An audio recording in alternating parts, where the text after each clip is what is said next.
Hi guys, how's everybody doing? Welcome to Love and Info. So I want to start this video by saying shout out to Kate, whose sweater this is. It became my favorite one. I'm sorry I'm not able to give it back. I know it's not mine. Anyway, so today's subject is triggers.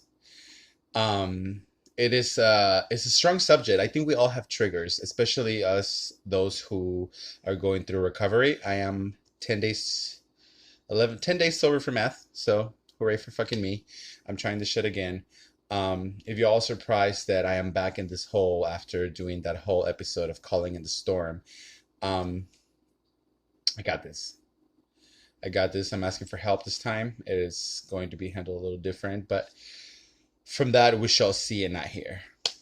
Triggers. Triggers are motherfucker. Let me tell you why. Because anything could trigger you. Anything. Especially when your brain is feeling something, it would trigger you to create triggers, literally. But one of the biggest ones, that's always is for me is drinking, which is funny because I just had two seltzers right now. But a very common thing is drinking. You know, you drink and the first thing you want to do is like you feel down and you want to go up. At least in my case, which is for methamphetamine. The moment I start feeling way too drunk and I just get those fuckets, like all I want to do is go and get high. But the thing is that I don't know what's different from there, and I don't know what it would be different from now. Um, it is how you handle those triggers. Like you have to have a lot of self-determination to just go and not drink. A big thing for me also is sex. Sex, fucking sex. It fucking rules my fucking world. It revolves my fucking brain and it mashes it into little pieces, whether I like it or not. And I think it does this for all humans, you know? But for me, it basically, with math, it's always an idea of this like sexual, like fantasy that you're chasing all the time, you know? And you're like, if I smoke a little math, it will happen because I will come completely uninhibited and I will be like this horny little fucking pig that will just do everything and anybody, you know? But the reality of it all is that it's not like that for all of us, and it's not as pretty.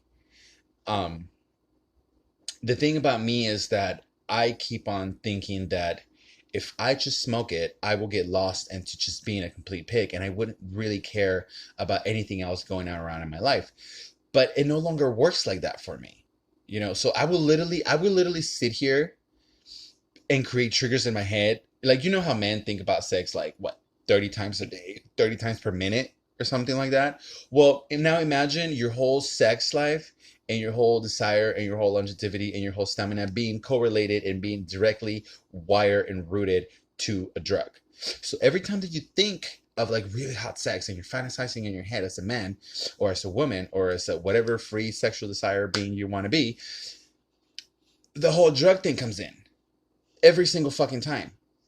So that's already a lot to deal with, okay? It's heavy.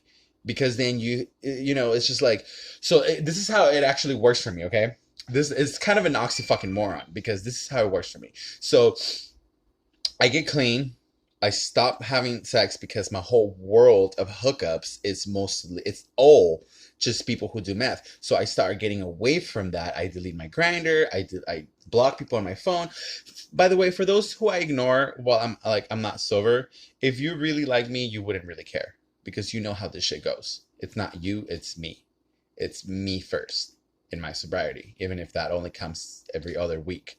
But anyway, so bottom line, I get away from all of that and I retrieve myself. Why? Because my whole world is that at that moment. So I retrieve myself from that and then it builds up. It builds up, it builds up, it builds up. Why? Because I no longer know how to make those connections without the math. I no longer, it's not that I don't know, but I don't make them, period. Or just because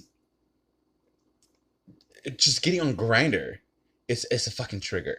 Why? Because I already know there's other people out there looking for shit like that. You know what I mean? So it's like I hold back from it for so long that it builds, and along with my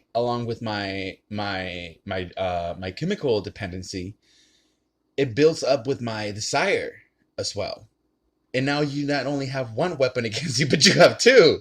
You have your weapon of desire, which is like your primal desire of just wanting to fuck, against like this whole world that you've created for this, and your chemical dependency to it. So like it leeches on, and it's just like one helps the other help you fuck up, you know? So maybe figuring out a healthier way to deal with that will be fucking great. These are my plans. They're on the way. I'm sorry. Maybe finding a better way to deal with that will be freaking great. You know what I mean? It's just like you have to be fluid. You can't repress all of this shit. So I wish I knew a way. I wish that I was here to tell you guys a way of how to deal with that trigger, but I just don't fucking know, because if I did, I will be fucking perfect, and I wouldn't need any of you guys, and I wouldn't make these videos in order for me to find myself and help other people do so as well, you know? Um what else is a trigger for me? Sometimes being a trigger is just being fucking bored. You know what I mean? And also not a lot of people, be grateful for what you have. Everybody says like, oh, do gratefulness and you will learn to appreciate what you have in your life. A lot of times you're just like really grateful, but you're like a spoiled brat who's always had been handed things to be grateful for. So you're just like, okay, I'm pretty sure if I just fuck up a little bit right now, something to be grateful for will come along the way, you know? And also, there's that thing where, like, when you're coming down and the world ain't shit, and you're just literally like, I fucking hate everything and everybody right now, and there's absolutely nothing worth leaving or staying sober for. Well, that kind of lingers around for a little bit, even after you stay sober, even after you do your work. It's just like you keep searching for that reason, but maybe that reason is you, bitch. Maybe you gotta love yourself enough, and maybe if you don't find that reason, you don't love yourself enough yet. Just a thought. But like it's just that mentality of like, what's the point of being sober right now, especially right now? Like, bitch, I just lost my job because of this coronavirus. I just had to move back into my mom's, and the world is literally on a standstill. You know what I mean? Now I can look at it that way. I can be a complete asshole and look at it that way and just be like, well, what's the fucking point? I can just fucking go get high. Nobody will give a shit. Well, nobody gives a shit regardless, because you're a fucking addict. So nobody really gives a shit. Once you're an addict, you're a fucking addict. People give a shit when you want to come back. People give a shit when you see the worth in yourself. But that's another story. I don't know where I'm going with this. I was really inspired to do this video, you guys.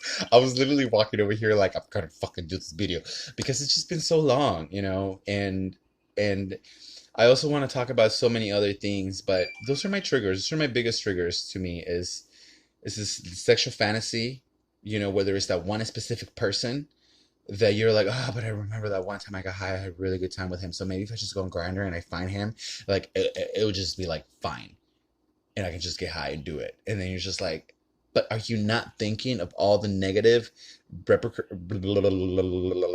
all the negative stuff that comes afterwards? Like, do you not understand that every time you go and hit that fucking pipe, you come back 10 times less yourself? Like, it's horrible. But so yeah, so it's either a specific person, which is kind of how I started doing it again. So after staying sober for 7 years, there was a specific person in my life who I built a fantasy of in my head. And based off that fantasy, I thought it would be so hot just to get high with them, you know? And then there's that whole sexual fantasy separated from that person, which is just an overall of it, which is like, well, I just keep thinking that if I just get super high and do this and do that, you know what I mean? Or there's also those comfort zones where you already know these people and you can hang out there for a while and this and this and that, and it's just like, do all those doors must be closed in order for you to fucking get the point, you know? I don't know, but those are my biggest triggers. Those are my biggest fucking triggers, which is sexual fantasizing, hot men on meth, and being super drunk, you know? Being lonely, it's different, because when I'm lonely, I actually crave what I want, which is someone's company, which is something that I became more aware of while searching for that insatiable partner, or that perfect sex partner, looking for that. I realized that when I'm lonely and I actually want to fulfill my soul, I just want somebody next to me. I just want somebody that gets it. I just want somebody I can vibe with. I want somebody I can vibe with, somebody I can talk with, somebody I can talk with in my language, in my love language. This is so so cheesy, but maybe we should explore that cheesy side of ourselves a little more and be less afraid of it. Explore fucking vulnerability. and understand that we're absolutely nothing but stardust. So shine your little happy ass away.